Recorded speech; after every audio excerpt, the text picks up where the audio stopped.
Olá pessoal, eu sou a Karina Moraes, sou historiadora pela Universidade Federal de São Paulo, mestre em História Social pela mesma universidade, com mobilidade internacional na Universidade de Lisboa.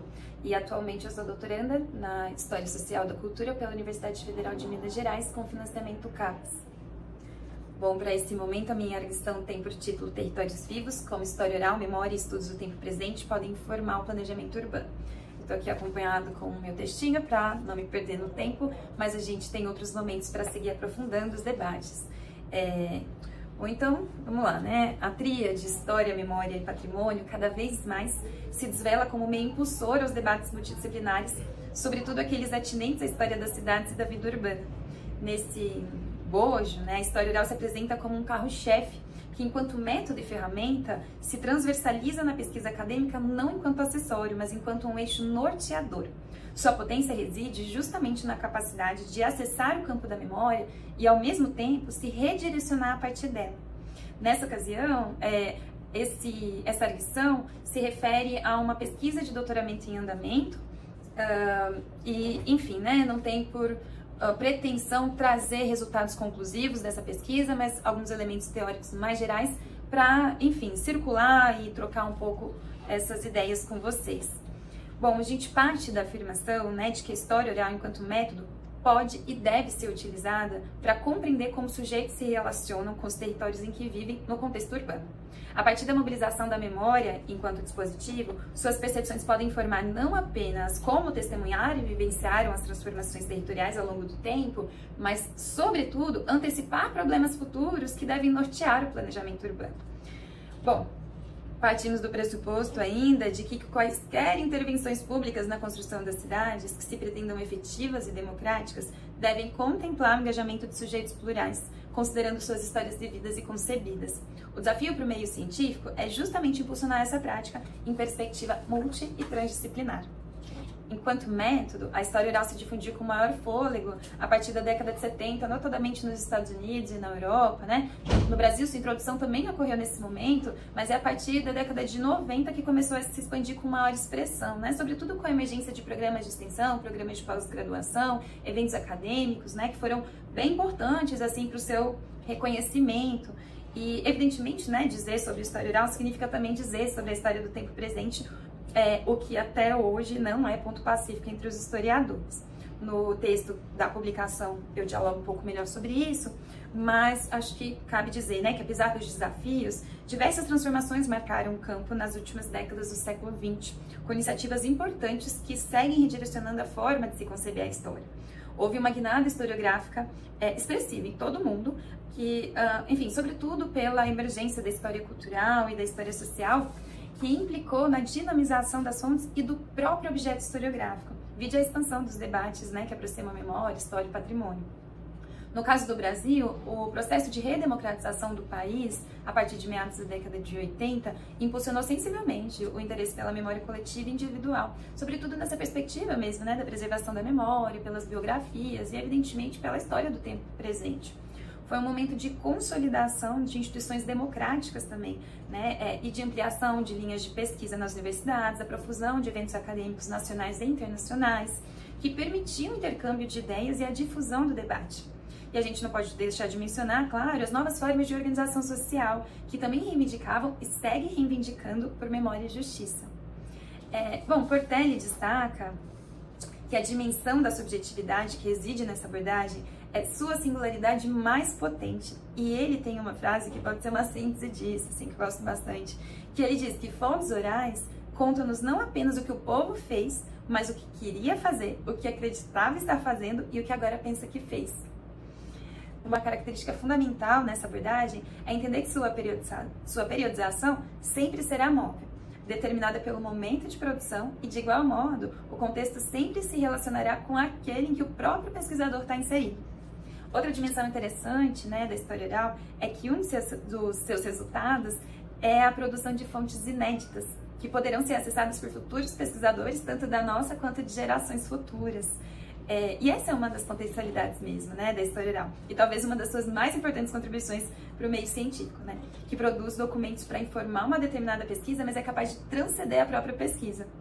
Por fim, outro elemento importante que caracteriza a história oral é o envolvimento do pesquisador com a sua fonte, uma vez que ele se torna sujeito ativo, não só na etapa de análise, né, dos materiais que tem em mãos, mas na própria produção do que será analisado. Bom, trabalhar com história oral significa retirar-se, né, do gabinete e se expor às próprias fontes, aproximando o objeto de pesquisa com o próprio pesquisador, né, acessar as histórias vividas e concebidas por quem as viveu e as vivem, porque tem algo a dizer sobre o que se quer entender, e protagonizar a ótica dos sujeitos que constroem suas próprias histórias. No caso dos estudos urbanos, contemplar histórias plurais. Bom, com esse contexto todo em vista, eu queria trazer algumas breves reflexões sobre as conexões possíveis entre história oral, estudos urbanos e a própria produção mesmo do espaço urbano. Acho que cabe situar que a história das grandes cidades comumente é marcada por grandes projetos de intervenção urbana, que desconsideram a pluralidade dos sujeitos que vivem nos locais onde esses projetos têm incidência. Empreendimentos assim, em geral, implicam em mais problemas do que soluções, pois refletem uma abordagem da ação pública desconectada das necessidades reais da população.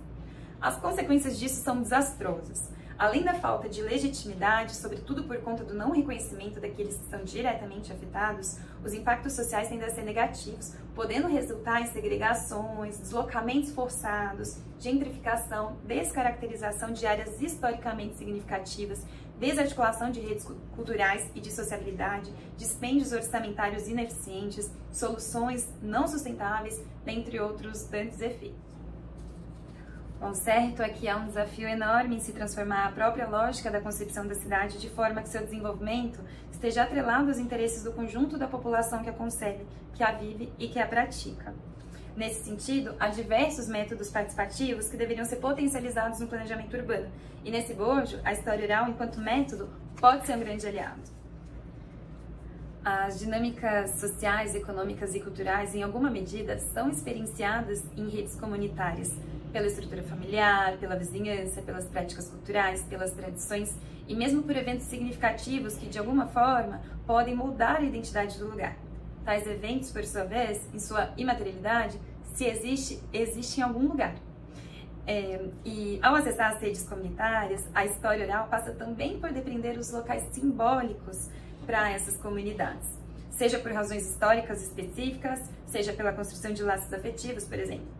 Nesse sentido, a história oral é capaz de acessar também as experiências tidas como subalternas, que não figuram nas fontes oficiais ou aparecem a partir de narrativas por vezes preconceituosas e unidirecionais.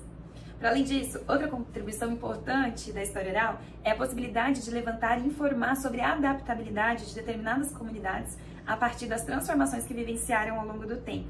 Entender o que mudou, como compreendem, como experienciaram as mudanças, quais os efeitos de tais mudanças em suas vidas e como se adaptaram a elas.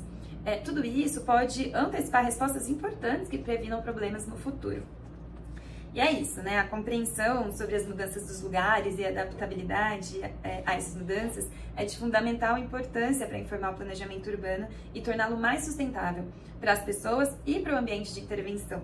Inclusive, importa considerar que as próprias comunidades podem informar quais são suas práticas para a sustentabilidade, de forma que os planejadores possam absorver seus projetos a partir de iniciativas que dialoguem com as dinâmicas locais e as estimulem, não na cooptação de saberes e fazeres, mas na construção conjunta entre o âmbito da institucionalidade, isso é, do poder público, e o da comunidade.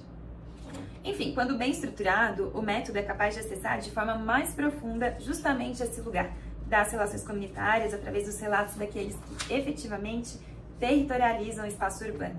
O interessante é que a história oral, embora tenha procedimentos e diretrizes bem definidas, também se apresenta flexível, podendo ser utilizada associada a outros mecanismos de forma a se potencializarem. Exemplo disso são as caminhadas sensobiográficas, em que os informantes efetivamente são norteados pelos sentidos a partir de caminhadas que permitem a interação entre eles e o meio físico em que eles se encontram. É um método etnográfico, né, com abordagem multidimensional, que permite a inteligibilidade da memória a partir dos artefatos, né, e dos meios transformados. Com isso, a memória é estimulada por outros elementos materiais e simbólicos, como uma experiência na cidade, para se entender a experiência com a cidade. Bom, na caminhada, diversos tempos e camadas de significados se encontram, se sobrepõem, se deflagram.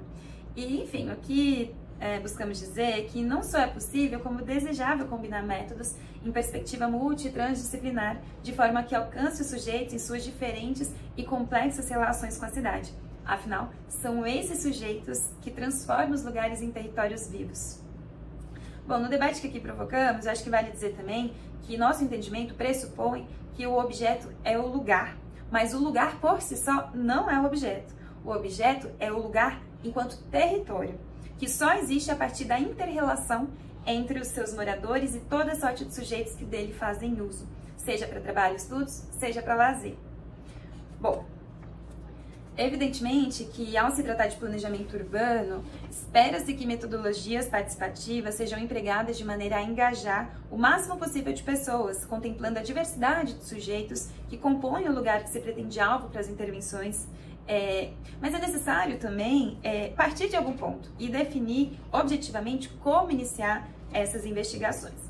Nesse sentido, o trabalho prévio de pesquisa e análise do território e seus sujeitos é de fundamental importância antes mesmo da definição das metodologias participativas que deverão ser implementadas com ampla abrangência. É nessa primeira etapa, dentre as fases da participação, que entendemos ser interessante a incorporação de métodos aliados à história oral, não carecendo, como já comentamos, de quantitativos volumosos de participantes, embora deva necessariamente ser diverso e representativo. E é isso, mesmo para a definição dos informantes que serão entrevistados nesse momento, também é necessário definir como se chegará até eles, para que não se incorra no risco de destacar um grupo muito endógeno, ou muito homogêneo, ou apenas aqueles que já são protagonistas em meios midiáticos, jornalísticos, políticos ou mesmo acadêmicos. Um bom exemplo para responder sobre como começar poderia ser, por exemplo, associado à perspectiva das derivas cartográficas ou derivas situacionistas, que tem essa perspectiva mesmo de que o próprio pesquisador seja conduzido mesmo pelo lugar, ou seja, que o próprio lugar seja impulsor e condutor do caminhante pesquisador-observador. Esse é um método que também se vale de caminhadas e de imersão territorial para apuração dos sentidos enquanto um fio condutor, mas aqui o sujeito é o próprio pesquisador. Bom, a gente não tem por pretensão abordar esses métodos em profundidade, até pela limitação do tempo, mas apontá-los mesmo enquanto caminhos possíveis para lançar bases à investigação territorial e conformá-las nas investidas de intervenção na cidade. E, para ir caminhando para os finalmente, vale dizer que ao se tratar de intervenções urbanas, na América Latina há diversos exemplos que bebem mesmo da fonte hausmanniana como um arquétipo, nessa perspectiva de que é possível se redesenhar uma cidade, racionalizá-la, e enfim, No caso do Brasil, a implementação dessa política é bem sensível na gestão do Pereira Passos, por exemplo, no Rio de Janeiro, e até na construção de Belo Horizonte, que é planejada a partir do apagamento do antigo Curral del Rei, valendo-se de padrões preconizados por Hausmann, sobretudo no que se refere a traçados de vias e espaços verdes. No caso de São Paulo, a gente destaca, por exemplo, o projeto Nova Luz, que foi anunciado em 2005 e que tem suas bases no capital financeiro a partir de parcerias público-privadas. Bom, o projeto ele integra um conjunto de tentativas de recuperar a luz, reposicionando aquela região na cidade enquanto lugar de alta cultura, com construções monumentais, alargamento de vias e bulevares, espaços verdes, enfim. Contudo, evidentemente, com um aprofundado processo de desapropriações a partir da transferência dos poderes de gestão sobre o espaço para o poder privado. A lógica segue os mesmos padrões implementados por Hausmann em Paris, do século XIX, que pressupõe uma cidade que se pode apagar e redesenhar, racionalizar e regenerar. Diversos exemplos poderiam ser posicionados aqui, e justamente por isso, importa que os múltiplos campos do conhecimento avancem na implementação de métodos que tenham incidência na construção das cidades, de forma que os sujeitos que as territorializam estejam no centro de sua produção. Nesse sentido, o acesso às histórias, memórias, percepções e perspectivas desses sujeitos são fundamentais para informar o planejamento urbano. Cabe aos historiadores, antropólogos, sociólogos, arquitetos, urbanistas, geógrafos e demais campos do saber se dedicarem mesmo a conectar experiências assertivas e plurais em perspectiva multi e transdisciplinar, inclusive combinando métodos que podem se potencializar mutuamente.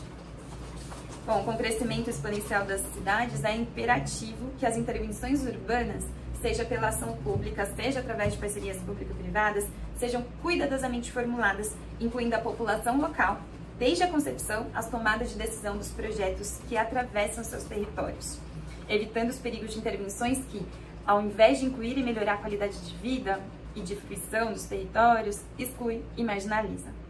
Em um cenário urbano dinâmico e diversificado, a participação social e informada não é apenas desejável, mas fundamental para criar cidades mais inclusivas, sustentáveis e adaptadas às reais necessidades daqueles que as habitam.